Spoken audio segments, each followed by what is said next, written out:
What's going on, guys? This is Barker, back with another video talking about the NBA as usual. And today I'm going to be talking about the New York Knicks, and there's a cat behind me. So, if you've been paying attention to the New York Knicks, which it's hard not to, they are on 8 straight wins right now. They just beat the Hawks. Julius Randle dropped 40 points.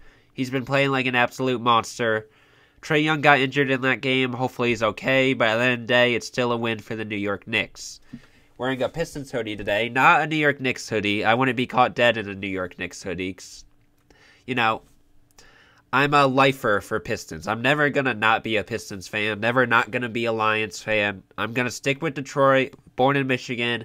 Not going to change. But let me get back on the topic. So I'm going to say why the New York Knicks have been so good, what I think their ceiling is, and what I think they can do in the playoffs. So already, they exceeded my expectations. I did not expect them to be able to be a 4 seed in the foreseeable future, but they are right now. They are a goddamn 4 seed. I would have never guessed last season that the New York Knicks would even make the playoffs, let alone a 4 seed. And what's the craziest part is, you know, they had a top rookie draft pick last season in the draft, and they picked Obi Toppin. And what was that, that was the 9th pick in the NBA draft. And Obi Toppin hasn't done anything for that team, really. He's been injured a lot, and when he plays, he doesn't put up any, crazy stats. He'll get, 5 points, 5 rebounds. He doesn't really do anything that amazing for the New York Knicks so far. And, you know, obviously last season they were not good. So, if you see that and see that your top rookie hasn't done anything for the team, you think you would suck, but at the end of the day, they are thriving right now. They are amazing. They are an actual contender. Now, the reason for this is because Julius Randle leads the league in minutes per game and total minutes played.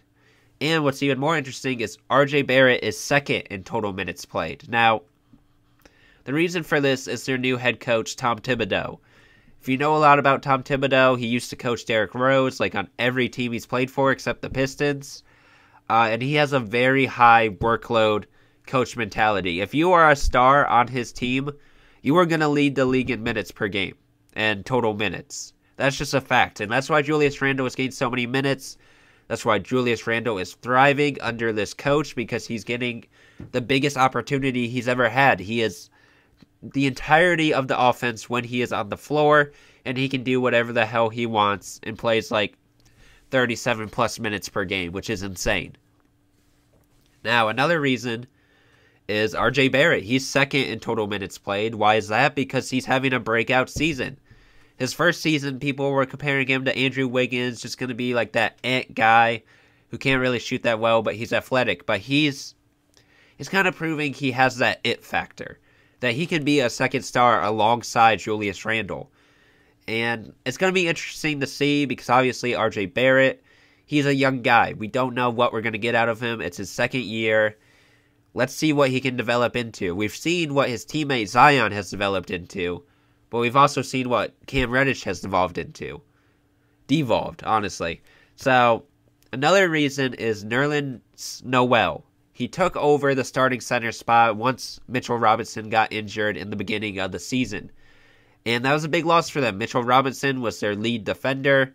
He is a great, young, up-and-coming player. But he got injured immediately and hasn't played since. And Nerlens Noel had to take over that starting center spot because they had no one else that could really do it.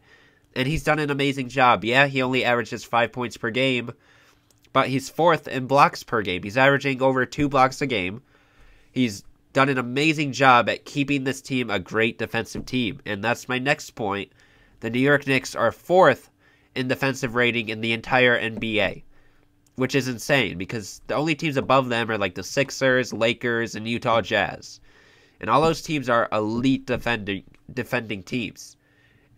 And the fact that Nerlens Noel is kind of their main defender, you know, I got to give props to the guy. A lot of people thought he was basically out of the league or a backup center at best, and he's proven he can be a starting center defensively. Offensively, he still needs to work on his game, to be honest. Because 5 points per game as a starting center is not that impressive. But another thing is their other rookie they picked, Emmanuel Quickly. You know, a lot of people didn't even bother to say anything about him when he got drafted. They didn't think it'd be a big deal. They wanted Tyrese in the beginning, not Quickly at the end of the draft. But it's worked out for them. Emmanuel Quickly has been balling for their team. He's been a Rookie of the Year candidate. He brings amazing shot creation to that team and three-point scoring that the team needs. And then other acquisitions that they got have been really good for them. Derrick Rose has been amazing off the bench. Honestly, he should be starting. Alec Burks has been amazing for them. Reggie Bullock's starting to look like what he did on the Detroit Pistons, where he's making amazing threes and shooting efficiently. This team, now see, I don't think they're going to get any higher than the 4th seed. Yes, I know they've won 8 in a row, but I can't see them getting higher. I can't see them passing teams like the Bucks, the Sixers, the Nets. Maybe if the Nets keep getting injuries, maybe they can pass the Nets. But no way in hell are they passing the Sixers and Milwaukee Bucks. Now, in the playoffs, they are going to host a home playoff series, which is interesting because I did not think that was going to happen anytime soon with the current New York Knicks. Now, I think they can make it out of the first round easily. I think, you know, if they stay a 4th seed, they can easily beat the 5 seed below them. I think they can beat the Celtics.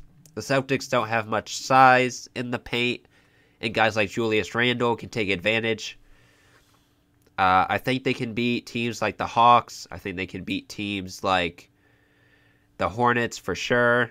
It's going to be interesting to see. But at the end of the day, I don't think the New York Knicks are title contenders.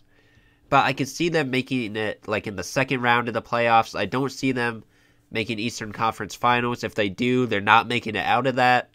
So don't have too high of a ceiling, Knicks fans. Yes, they're an amazing regular season team, but I think that's what it's capped at. An amazing regular season team that's not going to do much in the playoffs, but can still make some noise.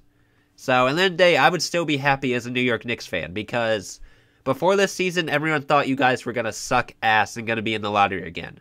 And you guys are a 4 seed. I'd be so happy if I was a Knicks fan.